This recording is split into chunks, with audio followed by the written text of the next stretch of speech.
बोलो रामकृष्ण हरी, रामकृष्ण हरी।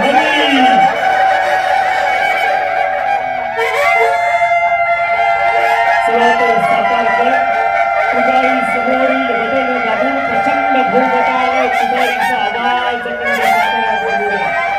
तोच विचार तोच वारसा शिवशास्त्री आंबेडकरांची चळवळ साताऱ्यात उभारवल्या। रामकृष्ण हरीचा मंत्र आणि इथला जनार्दन म्हणणार रामकृष्ण हरी आणि वाजवा तुतारी या विचाराला एकसंग होण्यासाठी शेलार साहेब सातारचा जनता जनार्दन एकसंग होतोय। दीन दलित शोषित पीडित वंचित या घटकांसाठी राष्ट्रवादी काँग्रेस पक्ष काँग्रेस शिवसेना यांनी एका विचाराने उभा केलेला हा विचार महाराष्ट्राच्या राजकारणाची संस्कृती टिकवण्यासाठी युगपुरुषांचा वारसा समोर नेण्यासाठी तिथल्या संतांचा विचार जनता जनार्दनापर्यंत पोहोचवण्यासाठी ही सातारची आणि स्वराज्याची राजधानी असणारा हा सातारा जिल्हा आणि या सातारा शहरामध्ये अजिंक्य ताराच्या पायथ्याशी ही स्वाभिमानाची एल्गार सभा संपन्न होते। आलेल्या सर्वांनी प्रत्येकासाठी एक टाळी वाजवा आणि या कार्यक्रमाची सुरुवात होते। या कार्यक्रमाचं प्रस्तावित करण्यासाठी मी विनंती करतो वैभवशाली साताऱ्याचा सामान्य नेतृत्व आदरणीय नरेंद्रजी पाटील साहेब मी आपणास विनंती करतो की या कार्यक्रमाचं प्रास्ताविक आणि स्वागत करावं। धन्यवाद।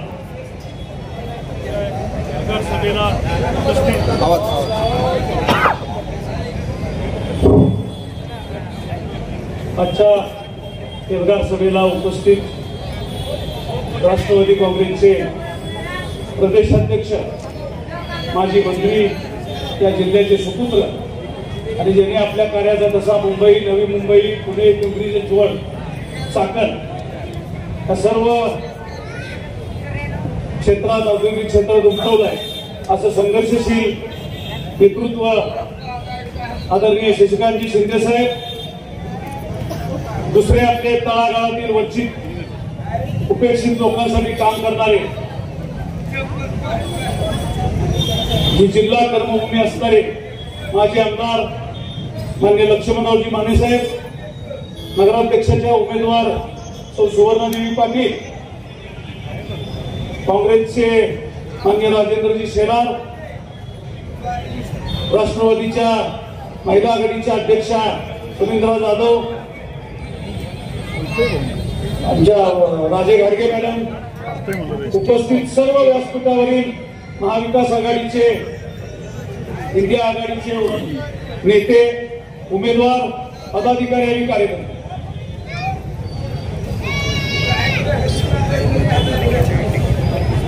माणसे जेव्हा सारीच मुक होती हीच बोलत होती माझीच चूक होती 50 वर्ष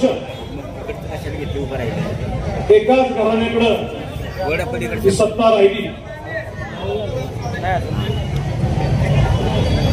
काही चांगल्या गोष्टी झाल्या बऱ्याचशा वाईट झाल्या परंतु गेल्या 15 वर्षात 20 वर्षात शहराचा एक सूचीबद्ध विकास होत असतो तो थांबला आणि मग सुरू झालं ठेकेदारी टोळक्याचं आर्किटेक्ट बिल्डरांशी संगनमताचं ओढे मुजवण्याचं मोकळ्या जागा हडपण्याचं राजकारण निश्चितपणाने या शहराचं नेतृत्व करताना अशा खंडात आजही कुणी रेकॉर्ड मोडला नाही असा दादा महाराजांनी विजय मिळवून थेट नगराध्यक्षपद मिळवलं।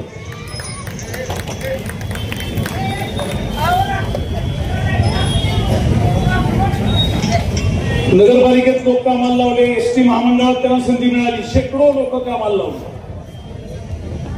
त्यानंतर स्वर्गीय श्रीमंत छत्रपती अभयसिंह राजेंना संधी मिळाली। त्यांनी विकासाची दूरदृष्टी ठेवून अजिंक्यतारा कारखाना असो अजिंक्यतारा सूत गिरणी असो महिला बँक असो अजिंक्य बाजार असो दूध संघ असो, शेकडो लहान मोठ्या संस्थांचा जळा विकला, हजारो हातांना रोजगार दिला. एमआयडीसी त्याच वेळेला कारखाने येत होते, नावारूपाला येत होते. आज इकडचे बरेचसे टॉप गिअर सारखे, कवित्सू सारखे, कुपर सारखे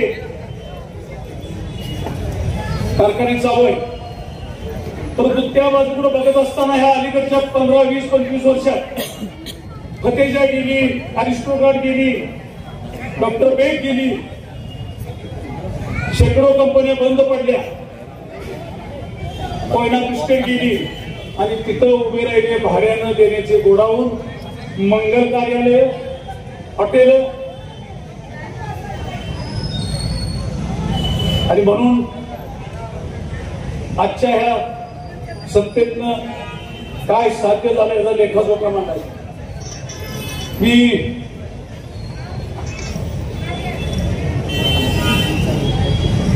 सर्वप्रथम स्पष्ट करतो की आमचं कोणाशी वैयक्तिक शत्रुत्व नाही.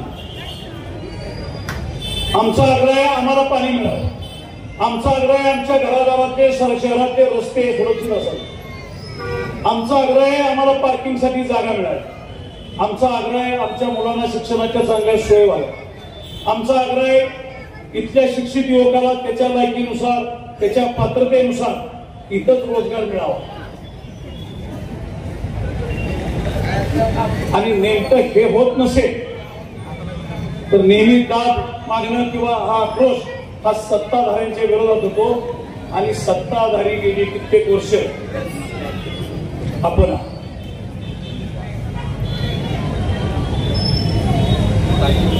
ही पक्षी लढाई अशासाठी नगरपालिका त्याच्यात पक्ष आणायची खरं कारण नाही. परंतु आता भाजपनं नवीन फंडा काढला, त्यांना विरोधकच चालत नाही. सगळीकडे डबल इंजिन, ट्रिपल इंजिन, म्हणजे केंद्रही तुमचं, राज्यही तुमचं, हेही तुमचं. बांधवांनो, लोकशाही म्हणजे लोकशाही या शब्दाचा अर्थच विरोधकाचा आवाज तिथं असणं. कारण राजेशाहीत ती सोय नसती, हुकुमशाहीचा आवाज उठवता येत नाही, तो गायब होतो माणूस. परंतु लोकशाहीत आवाज उठवता येतो आणि म्हणून लोकशाहीचं महत्व आहे. आज त्यांना विरोधक चालत नाही.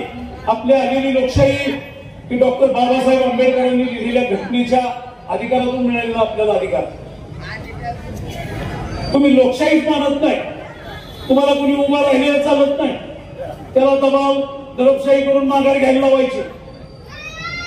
त्यातून त्या दबावाला न भीता कुणी उभा राहिला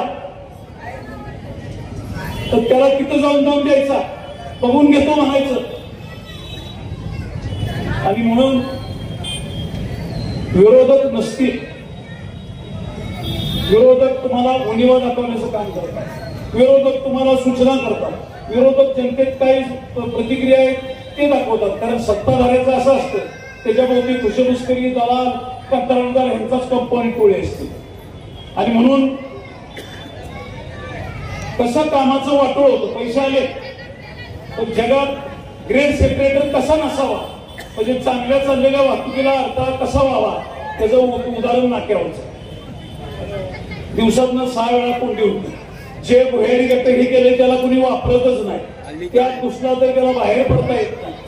फक्त कराडकडून येणारी वाहनं आणि एसटी स्टँड कडून कराडला जाणारी वाहनं एवढ्याची सोय सोडली तर असून अडचणी नसून खोळंबायचं ग्रेड सेपरेटर उदाहरण. हीच अवस्था भुयारी गटार योजनेची आहे. कोट्यवधी रुपये खर्चून त्या भुयारी गटार योजनेचं 1 लिटर पाणी वाहत नाही.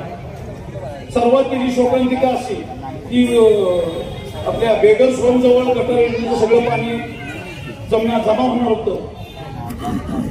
त्या दृष्टीने पाईपलाईन तिथं ते शुद्धीकरण प्रक्रिया करून ते पाणी नदीत सोडलं जाणार होतं. आज ती जागा न मिळाल्यामुळं आता जागा मिळाली PCBCच्या बाजूला. सगळ्या पायपा टाकल्या, त्याचा उतार तिकडे आहे, तिकडं पाणी येऊ शकत नाही. मी आमदारांना, महाराष्ट्र मंत्र्यांना, आमदार म्हणजे महाराष्ट्र शासनाच्या प्रतिनिधींना त्यांची जेव्हा सभा होईल तेव्हा भुयारी गटार योजना नक्की पूर्ण कधी होणार आणि नक्की त्यातून पाणी कधी जाणार याची तारीख देण्याचं आवाहन करतो. दुसरं असंच एक काम ते कोडोलीचं तळ म्हणजे वरून येणारे ओढ्या बुजवायचे, त्या ओढ्याच्या 1.5 पाईपलाईन पुढे टाकायच्या आणि आपल्याला विरोध करणारं गाव कसं बुडवायचं त्याचं उत्तम उदाहरण कोडोली तळ्यावर तुम्ही जर गेला कोडोली नाक्यावरचे व्यापारी दुकानदार बाधित लोक सांगतील. आज साताऱ्यात ओढा शिल्लक ठेवलेला त्यामुळं आर्कशाळेच्या तिथं पाणी घुसलं बघा 2 वर्षापूर्वी.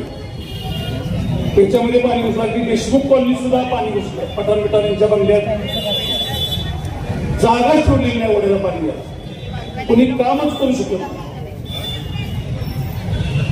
आणि मग विकासाचा भूलमध्ये हे नुसतं 200 कोटी आणले, 300 कोटी आणले, 500 कोटी आणले. मला सांगा एक साताऱ्यातल्या चांगल्या रस्त्याचं हे 2 वर्षापूर्वी झालंय आज चांगला आहे असं एका रस्त्याचं मला नाव सांग. ते विरोधकांना जाहीर आव्हान करतो की त्यांनी 2 वर्षापूर्वी 3 वर्षापूर्वी झालेल्या एका चांगल्या रस्त्याचं नाव सांगा. पण नुसतं तेवढ्यावर थांबत नाही. ही जी खर्च होणारे पैसे आहेत त्या पैशाचा विकास कोणाचा होतोय ते दिसतंय. भैयाची हवेली झाली, खाली देसाईंची झाली, संपूर्ण तडवेळेनं प्लॉट धंदा करावा माणसानी, त्यांनी पैसे कमवावे, त्यांनी मोठं व्हावं. अगदी अंबानी इतके मोठे झाले तरी आम्हाला मराठी माणसाचा काही द्वेष नाही. पण जो दिसतो पैसा, जी दिसती संपत्ती, जो दिसतो उन्माद तो आमच्या लुटीतून आहे, आमच्या पोराबाळांच्या भविष्यातला आहे, आमच्या शहराच्या विकास कामातला आहे. हे जेव्हा जाणवतं तेव्हा त्याला विरोध करणं भाग आहे. पण कामाची यांची पद्धत कशी आहे? 55 कोटीचे टेंडर असं गंमतशीर काढतात. रस्त्याचं टेंडर काढायचं, त्याला कोणी पात्र ठरेल पाण्याकडे मशिनरी आणून त्यात एक लाईटचा पोल काढायचा, एक 10 पोलाचं काम काढायचं. आता रस्त्याचा सिव्हिल रोडचा ठेकेदार लाईटचा टेंडरवाला नसतो, लाईटचा टेंडरवाला ह्यांचा ठेकेदार नसतो.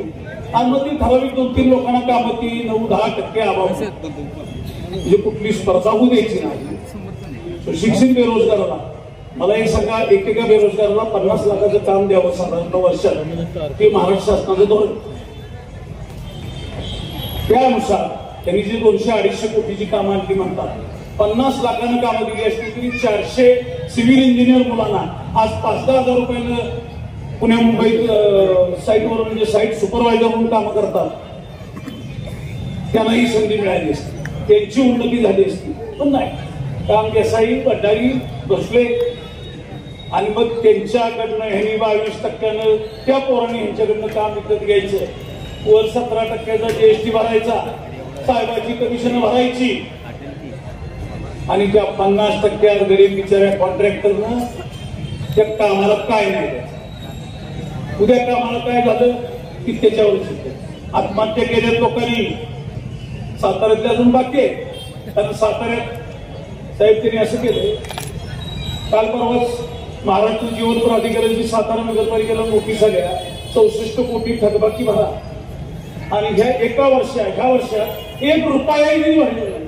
हे थकबाकी राहिली म्हणजे चालूचं काम आहे, चालूचं पेमेंट केलं पाहिजे, तेही केलेलं नाही. 25% पाणी कपात नगरपालिकेचं निवडणूक झाली की सातारकरांच्या मागे. आणि समजा तुम्ही विरोधकांना सत्तेवर दिलं की महाराष्ट्र शासनाकडून येणारे पैसे पहिले ते 64 कोटी तिकडं भरले जातील अनुदानात आणि विकास कामाला पैसे शिल्लक. अत्यंत दुरावस्था करून ठेवले. कसलाही विरोध न करणारे ठेकेदारांच्या टोळीतले लुटमारीतले साथीदार असे आले काय.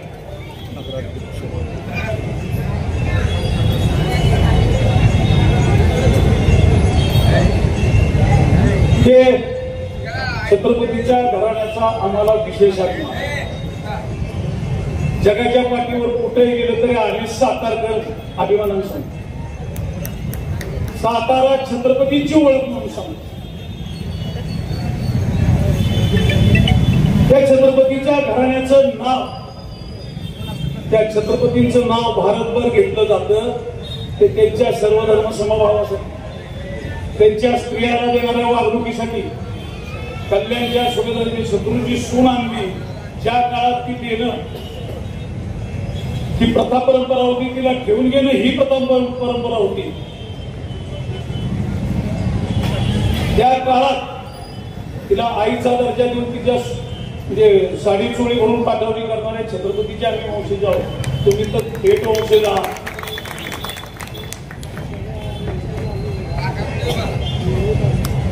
त्यांनी वतनदाऱ्या नष्ट केल्या. रयतेच्या गाडीलाही कोशिश लावू नका म्हणणारा राजा, ज्याच्या शिकवणुकीनंतर त्याच्या मागणं 100 वर्षानं इब्राहिम खान गार्दी पानिपतावर शहीद झाला. जो सुटावा म्हणून आग्र्याला मदारी मिळत, त्यांच्या जागी हिरो जिंदलकर त्यांच्या जागी त्याचे पाय चेपत मदारी मिळत बसला. आज त्या राजाचा, लोककल्याणाचा, सर्व धर्म समभावाचा, महिला सन्मानाचा वारसा हे सांगत नाही. नसलेली मुसलमानांची लढाई पुढे केली जाते. अकबरानं 20,000 माणसं मारली म्हणून सांगितली जातात. अरे अकबर 10,000 मोगल घेऊन आला होता. त्यानं सरकार चालवलं तुमच्या जीवावर. बिरबलापासून तारसेनापर्यंत आणि मिर्झा राजा जयसिंगापासून राजा मानसिंगापर्यंत त्याच्या दरबारात ते सरदार दरजदार होते कोण? आजही अकबराचा सेनापती असणाऱ्या राणा प्रताप बरोबर लढणाऱ्या मानसिंगाचे वंशज 1947 पर्यंत सत्तेवर होते आणि आजही राजस्थान असून तर केंद्रीय मंत्रिमंडळ सुद्धा सत्तेत होते. ब्रिटिशांना साथ देणारे शिंदे, होळकर, गायकवाड हे तुम्हाला आजही चालतात. पण तिथं शहीद झालेल्या माणसांचा ते केला होतो ते बांधवांना चुकीचा नॅरेटिव्ह पसरवलं. आज यांच्याकडे विकास कामावर बोलण्यासारखं नाही. आज यांच्यावर चांगल्या गोष्टीवर बोलण्यासारखं नाही. त्यांच्याकडे आहे ते हिंदू मुसलमान. मला एक सांगा, महाभारत झाल्याने 18 अक्षौणी लोक मारले गेले, ती काय मुसलमानांच्या बरोबर लढाई होती? कौरव पांडवातीच होती ना. रामायण झालं तर रावण काय मुसलमान होता? दशग्रंथी ब्राह्मण वेदशास्त्र संपन्न म्हणून होता. अशोकानं कलिंगात माणसं मारली आणि पुन्हा त्या हिंसेनं स्वतःच व्यथित होऊन बौद्ध धर्म स्वीकारला. ती लढाई हिंदू मुसलमानातली होती. चुकीची नेरेटिव्ह घेऊ नका, चुकीचे हे घेऊ नका. ती लढवायला जमत आहे, ते हद्दत नाही. आज ही पॅलेस्टाईनमध्ये 70,000 लोक गाझापट्टीत मेली. रोज बॉम्ब होतो, झोपल्याच्या ठिकाणी लहान मुलांना औषधं नाहीत, शाळा नाहीत, प्यायला पाणी नाही, खायला अन्न नाही, तरी पॅलेस्टाईन सोडलेलं नाही. आपण सोडून आलो. काश्मीरमध्ये एक दिवस नुसती यांनी हुन उठवली, एका दिवसात 2.5 लाख सोडून आले. आणि पुन्हा आता हे एवढं शुरांचं 56 इंचाचं सरकार आहे, एक जण सुद्धा जाऊन वसत नाही, कारण त्याला तुमच्या क्षमतेवर विश्वास नाही. तुम्ही शूर आहात, तुम्ही हिंदूंचे कैवारी आहात. हे काश्मीरच्या पंडितांना जर पटलं असतं तर गेल्या 11 वर्ष तुमचं एवढं निधड्यात जातीचं सरकार आहे, 10 तरी पंडित जाऊन बसले असते ना. आणि आज तुम्ही त्यांचे वंशज आहात. तुम्हाला राजेशाही देत आहे, तुम्हाला विरोध चालत नाही. आला की बघून घेऊ. अरे स्वराज्यावर चाल करून आणल्याच्या सुनीची साडी चोळी पाठवणी करणारा कुठं? आणि पर्जावर मतं कमी पडली, बुधवारात मतं लोकसभेला कमी पडली, विधानसभेला कमी पडली, नकाशपुऱ्यात कमी पडली म्हणून इथल्या गोरगरीब हातगाडीवाल्यांचे फळ विक्रीची गाड्या उठवणारी तुम्ही कुठं?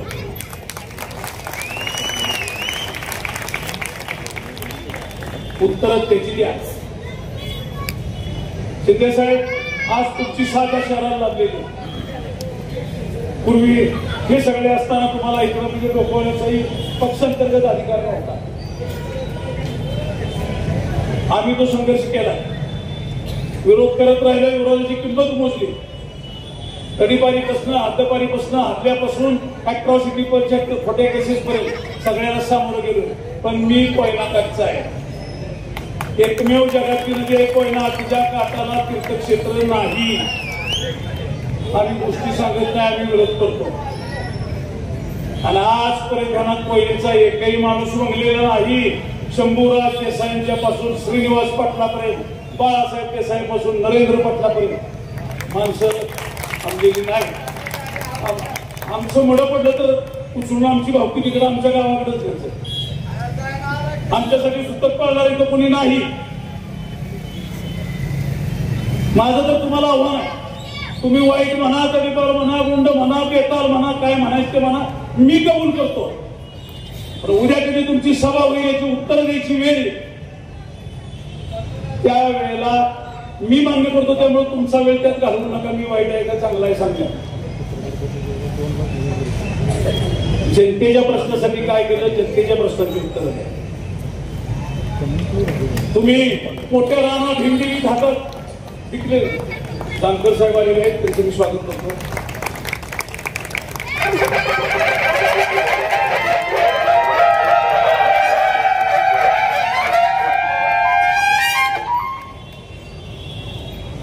की मी ठेकेदारांना तिकीट देणार नाही, ओपनच्या वराडात ओपनवर अन्याय करणार नाही, आणि इतर मागासवर्गीय असतील तिथं कुणबीना तिकीट देणार नाही. अरे बोलतात त्याला तरी स्टिकअप राहा. बोलला साताऱ्यातला सगळ्यात मोठा ठेकेदार केसाईलाच तिकीट दिलं. तो शालेय पोषण आहाराचा ठेकेदार फिरोज पठाण त्याला तिकीट दिलं. तुम्हाला गोरगरीब फळ विक्रेता हातावर पोट असताना नागबान फकीर स्टो दुरुस्त करणारा, छत्री दुरुस्त करणारा चालत नाही. पण पुराणाच्या दृष्टीने सर्वात अपवित्र काम करणारा, लहान मुलाच्या पोषणातलं सुद्धा अन्न खाणारा चालतो ठेकेदार. नगरसेवक या शब्दाची व्याख्या त्यातच सेवक आहे, जनतेची सेवा करणार. मी 2001 ला सांगितलं होतं, त्या व्याख्येत गोपाळ अवताडे कैलास वर्ष हा बसायचा. आजही बरेचसे नगरसेवक आहेत, त्याची मार्केट आहे. परंतु तुम्ही मेहत्रेला तिकीट कुठल्या आधारावर देतो? गेट मधून जो बाहेर पडत नाही तिथं मयूरला देतो म्हणायचं.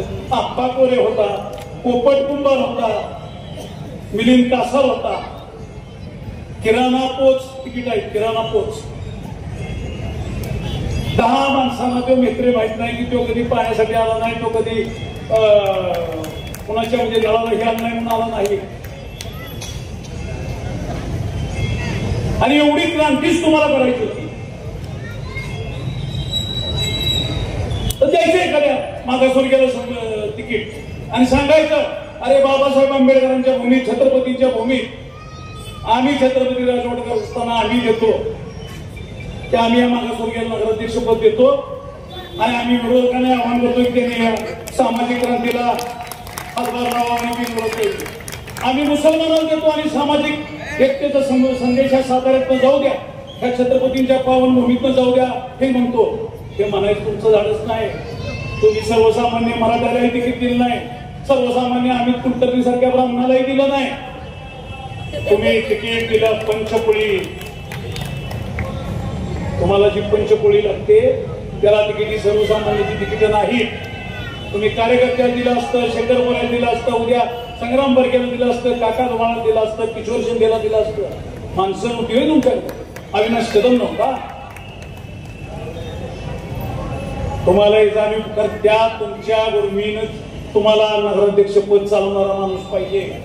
काय आलाय रे, काय काम आहे रे, हे बघ त्याचं हे बोलणारा पाहिजे. कारण जनतेला तुम्ही गुलाम समजता.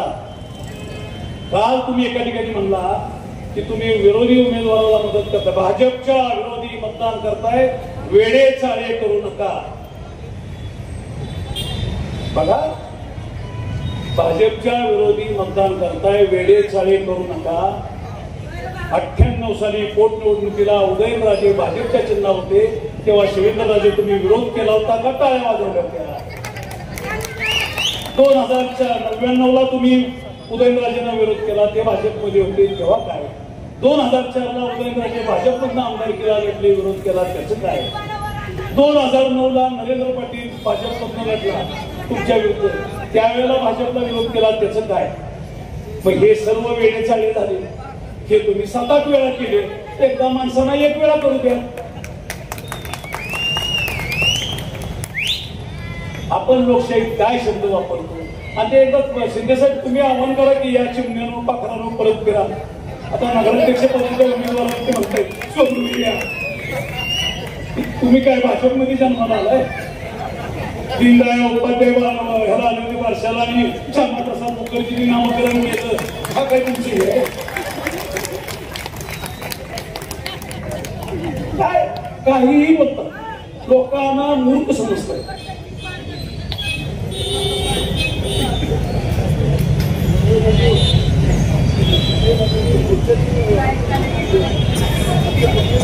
रोज बघितलं की यांचं IT पार्क विमानतळ विकासाच्या भूतापर्यंत आणि ही एकच गावं घेततात तरुण अजूनही मी सगळ्यांना नावं ठेवत नाही आहेत बाकीचे तरुण पण एक 25-30% तरुणांना असं वाटतंय की आपल्या इथे ह्याच्या पाठीशी उजवळ भवितव्य आहे वडिलाच्याकडनं गाडी घ्यायची वडिलाकडनं पेट्रोलला पैसे घ्यायचे चांगला मोबाईल घ्यायचा शिट्ट्या वाजवून त्यांच्या मार्गात करायचं ते गाडवाची गोष्ट आहे ते धोबीकडे गाडं होतं ते धोबी त्याला जेवाय घालायचं नाही खायला द्यायचा नाही मारायचा वजन डबल लागायचा घरी वजन काढून घेतलं नदीसनं आल्यावर की त्याला तसं सोडून द्यायचा बाकीची आपली दुसरी गाडवं होती ते म्हणजे काय असा हा अपेक्षा सहन करत राहिले तुला खायला मिळत नाही तुला मार मिळतो तरी तू तिथं राहिलास ते म्हणला मला उज्ज्वल भवितव्य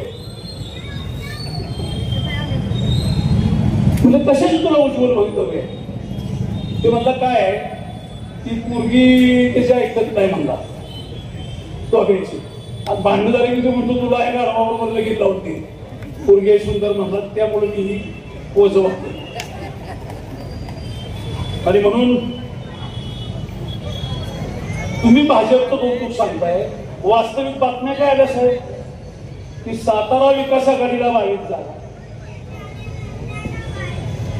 नगर विकास आघाडीला 22 जागा आणि मूळ शिवसेना भाजपला 7 जागा म्हणजे बाहेरनं एखाद्याने घरात दार ठोठवावं त्याने काय ते पाहुणे जर थंडी आहे बाहेर गाव आहे माझी गाडी बंद पडली म्हणून त्याला आत घ्यावा दिसतंय चांगल्या घरचं दिसतंय आणि त्यानं येऊन जेव्हा वाढताना आम्ही आता आलो की आमच्याकडे एवढं तुमच्याकडे तेवढं आणि तुम्ही जी मूळ घरची आहे त्यानं एक मूद भात एक वाटी वरणाची राहिली तर डाळ खा तेव्हा भाजप नव्हती आणि आता भाजप सांगतो एकदाही यांनी इन्कार केला नाही की मविया नाही साविया नाही आता आमचं हे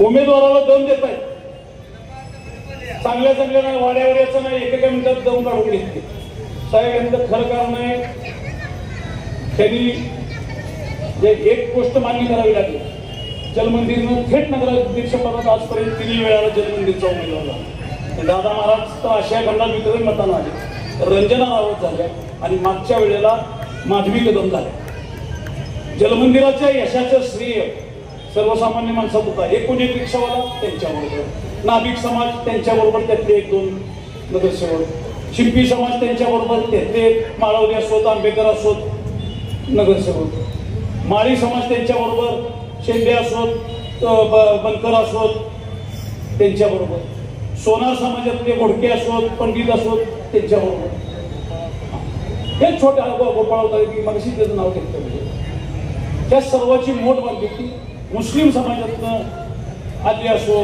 कधी नाशिर असो आदमभाई भगवान असो त्यांची नावं घेतली पाहिजे ती मंडळी असो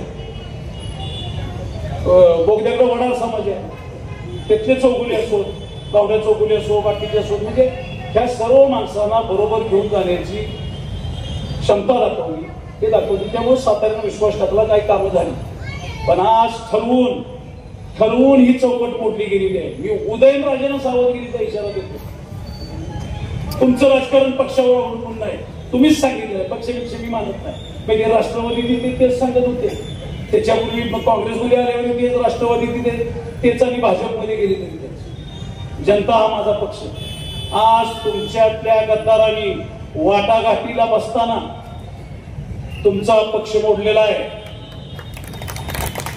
तुम्ही ज्यांना वाटाघाटीला पाठवत होता ते गोपीनाथ पंत वकील नाही ते कृष्णाजी भास्कर म्हणून जात होते त्यांची बक्षिसं त्यांना दिली जाणार आहे 71ला सेंद्रिय गट आणि गण सोडलेला आहे बनकरसाठी नसलेला 16 सोडलेला आहे फक्त उघड होऊ नये म्हणून ते अमित महिपालचा अर्ज तिथे ठेवला हे मलाही विरोध केला आता अमित महिपालला शिवेंद्र बाबांनी जर कची बाराखडी म्हणाय घेतली तरवतीचा सुद्धा किंवा कमळाचा म्हणायच्या आत तो अर्ज काढून येईल अशी अवस्था त्याचा म्हणजे अर्ज लोकांना पटण्यासारखं तरी सांगा. गणेश गोष्टीच्या बायकोचा अर्ज आहे. आज 8 मध्ये त्यांचा विकास देशमुख भाजपची 1 सीट बरोबर घेऊन उघड प्रचाराला लागला. आज 4 मध्ये त्यांनी केलेली उभी सत्तेबाई त्या जमिनीला घेऊन त्यांच्यावर काम करतात. प्रत्येक ठिकाणी त्यांनी त्यांचा माणूस हे केला. 19 महिला इकडे तिकिटाला दिली आणि 6 फक्तही दिले. त्यातल्या ओपनच्या जागावर शेंडे बिंडे यांची वरणी लावली. म्हणजे विरोध होणार नाही. उद्या ती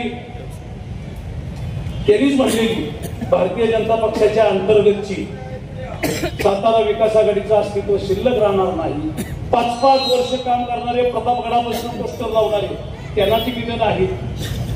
संघर्ष करणाऱ्यांना तिकीट नाहीत. ज्या मोरे भाऊकीनं एकसंघ बोरली ठेवून आणला आणि मागच्या वेळेला म्हणजे अपक्ष उमेदवार पाडला ते गावठाण मोऱ्यांच्या विरोधात काल कीर्तनाचे 1 नंबरला भाषण केलं. ते म्हणले प्रतिकाबा म्हणजे काय पाकिस्तानात आलाय का? प्रतिकाबा माहिती इथलाचा इथंच कष्ट करून जगला वाटलाय. त्याच्या वडिलांनी काबाड कष्ट केले आम्हाला माहित आहे. पण मग इंदरकरण कीर्तन काय आता बगदादला राहायला गेली का? तो जर पाकिस्तानात आला नाही तर कीर्तनांना इंदरकरांना तिथल्या गावच्या लोकांना बगदादला राहायला पाठवले. त्यांच्यात बबन पाटलाच्या विरुद्ध तुमचाच उमेदवार उभे राहतात. तिकीट तुम्हीच देता, तुम्हीच विरोधात उभं करता आणि ह्या खेळाचा हिशोब तुम्हाला येत्या द्यावा लागणार आहे.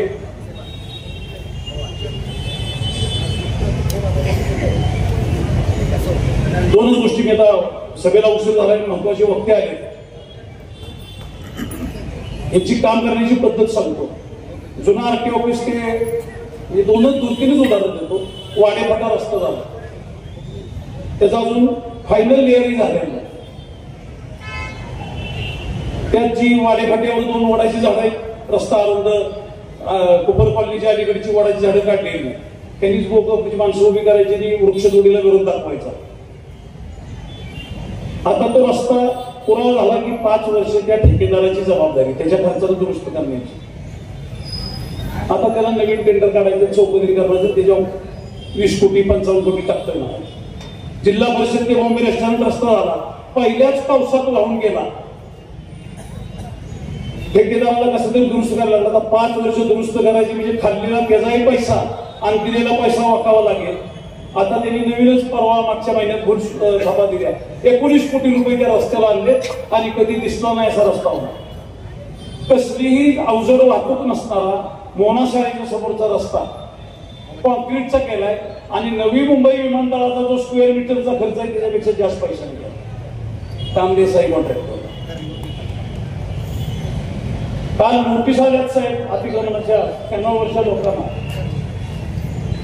मी शिवेंद्रराजांना एकच आवाहन करतो की रोज त्या राधिका रस्त्याला वाहतूक कोंडी होते.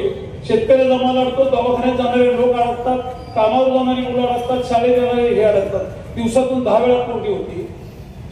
अतिक्रमण काढायची एवढीच हौस आहे तर तुमच्या मार्केट कमिटीच्या दुकानाचा ते जो बाजार केलेला आहे त्याच्या 5-6 पायऱ्या आहेत आणि दारूच्या दुकानाबाहेर जे 2-3 हे जे ठेवलेले आहेत ते गंमतच्या समोरच्या त्या ते तेवढं काढा. तेवढंच सांगा लोकांना की बाबा ह्या अतिक्रमणातल्या माझ्या पायऱ्याने आता काढतो. आणखी एक गंभीर गोष्ट सांगतो माझ्या कॉलनीत आणि मी गेले 1 वर्ष संघर्ष करतोय पण एवढं म्हणजे निगरगट्ट प्रशासन आहे. मुथाच्या खाजगी नावावर असणारा प्लॉट 43 नंबर त्याच्यावर फक्त बाग एवढं लिहिलं, उतारा त्याच्या नावचा निघतो. त्याच्यावर 1,23,00,000 रुपयाचं शासनाकडनं मंजुरी आणली. त्याचं काम करून घेतलं. कंपाऊंड कोणाला देसाईच्या प्लॉटला, मुताच्या प्लॉटला, त्याच्या प्लॉटला. ही जागा कुठलाही उपाय खर्च करता म्हणजे तुम्ही समाज मंदिर बांधता म्हणलं तर तुम्हाला सांगायचं की इथं ते बांधता येणार नाही, जागा आपली नाही. जागा नावावर दिली, जागा बक्षीसपत्रांना दिली, जागा खरेदी करून दिली, जागा संपादित केली तर पैसे टाकता येतील.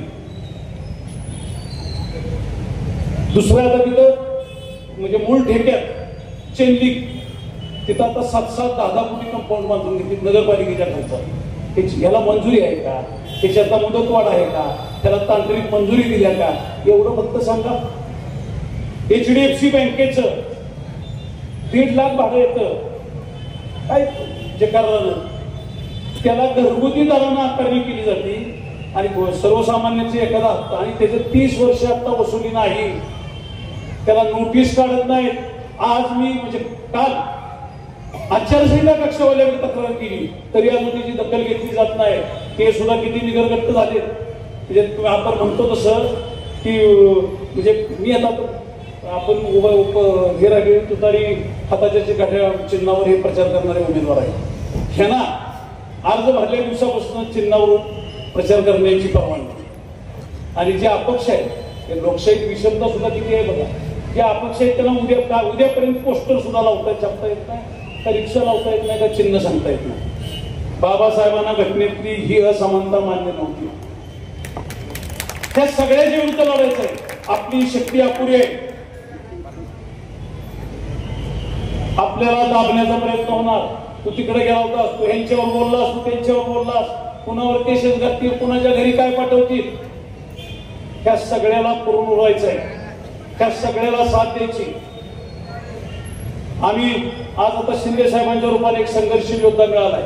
सर्वसामान्यांच्या प्रश्नासाठी येणार. काल कळलं त्यांना त्या अतिक्रमणाच्या नोटिसा काढल्या. काल त्या वर्गात ते तिथे गेले, लोकांना दिलासा दिला तो होणार नाही, मी करू देणार नाही. आणि म्हणून आपण पत्री सरकारचे, आपण नाना पाटलाचे वंशजावर आपण ब्रिटिशांशी प्रतिकार केलाय.